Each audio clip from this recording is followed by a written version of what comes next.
अस्सलाम वालेकुम वरहमतुल्लाहि वबरकातुहू। दोस्तों, जैसा कि आपको Mamita murder rape and murder case के बारे में पता ही होगा। वैसे तो लोग भूल गए होंगे इसके बारे में, लेकिन मैं अभी तक नहीं भूली, क्योंकि मैं एक बच्चे की माँ हूँ, मेरी एक बेटी है, तो मैं कैसे भूल सकती हूँ। लोगों ने बहुत सारी वीडियोस बनाई हुई है इसके Mamita rape and murder case के ऊपर, लेकिन मेरी वीडियो सिर्फ उस माँ के लिए है जिनकी बेटियाँ हैं, जो बाहर है, जो बाहर पढ़ती हैं, हॉस्टल में रहती हैं। मेरी एक फ्रेंड है, अभी वो हॉस्टल में थी, उसके साथ वहाँ पर बदतमीज़ी हुई।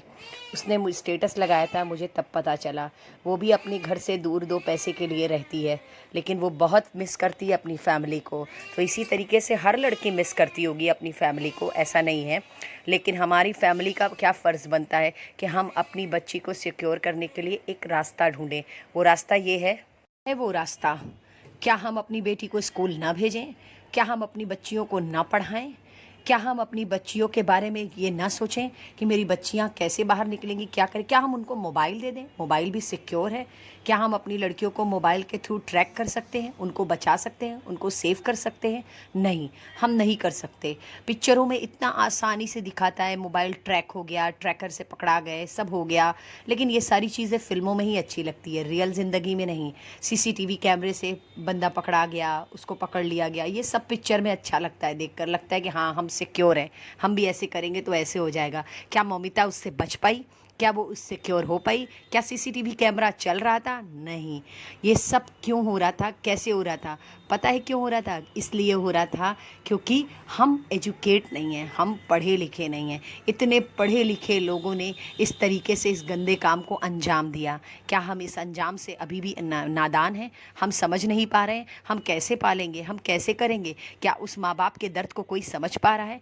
क्या जिसकी बेटी जिसकी गई है, जिस माँ की गोद सोनी हुई है, क्या उसकी गोद कोई भर सकता है? नहीं। हम इस तरीके से मोमबत्ती लेके नहीं बदल सकते देश को। लेकिन हाँ, मेरे नज़र में तो एक रास्ता बहुत सही लगता है। दक्षिण अफ्रीका में जो होता है ना, वो बहुत सही होता है। गोली मार दी जाती है, सऊदी अरेबिया में सर कलम कर दिया जाता है, इजिप्ट में गोली मार दी जाती है, इराक़ में पत्थरों से मार करके उसको मार दिया जाता है। मेरी नज़र में तो ये फ़ैसला सबसे बढ़िया होता है। ना कोर्ट, ना कचहरी, ना कोई सीसीटीवी, ना किसी का स्टेटमेंट, डायरेक्ट पब्लिक के हाथ में दे दो और 20 सड़क पे उसको काट डालो। बस मुझे तो यही लगता है। क्या मेरी आप इस राय से सहमत हैं? तो प्लीज़ मुझे कमेंट करके ज़रूर बताइएगा।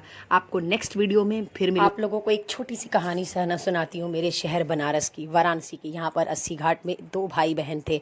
भाई जो था वो 12 साल का, बहन 16 साल की, दोनों गुब्बारा बेचते थे, बैलून, 80 घाट पे। वो रात को, उस दिन एक रात उन लोगों ने बहुत सारा पैसा कमाया, लेकिन वो घर नहीं गए क्योंकि उसका बाप शराब पीता था और सारे पैसे छीन लिया करता था। उस रात दोनों भाई बहन ने ये तय किया कि हम घर नहीं जाएंगे और हम गार्डन में कहीं भी सो जाएंगे, सुबह घर जाएंगे। लेकिन रात को उसकी बहन के साथ किसी ने बलात्कार किया और उसको पेड़ पर लटका दिया। भाई 12 साल का था, वो दौड़कर भाग गया और अब तक उसका कोई अता पता नहीं है। 80 घाट पे आज भी प्रोटेक्ट हो रहा है, सारी चीज़ें हो रही है, लेकिन अभी तक कोई अता पता नहीं चला। वो मासूम बच्ची मर गई 2 पैसा बचाने के लिए। क्या लड़कियों का इसी तरीके से इस्तेमाल होगा? क्या हम अपनी बच्चियों को सिक्योर नहीं कर पाएंगे? वो गुब्बारा बेचने वाली लड़की का क्या कसूर था? बस इतना सा कि उस मेहनत की कमाई वो अपने बाप को नहीं देना चाहती थी, वो पैसा बचाना चाहते थे दोनों भाई बहन, यही कसूर था। उस छोटे से कसूर की उसको इतनी बड़ी सज़ा मिली कि उसने अपनी जान गंवा दी, उसने अपनी ज़िंदगी ख़त्म कर दी। क्यों नहीं वो रूल यहाँ पर लागू होता हिंदुस्तान में? जैसे इजिप्ट में लटका दिया जाता है, चीन में गुप्त अंग काट दिए जाते हैं लड़कों के, क्यों इस तरीके की चीज़ें हमारे देश में नहीं हो रही? कब तक हम मोमबत्तियाँ लेकर के इस तरीके से अपनी बेटियों को सिक्योर करेंगे? प्लीज़ मुझे कमेंट करके ज़रूर बताइए।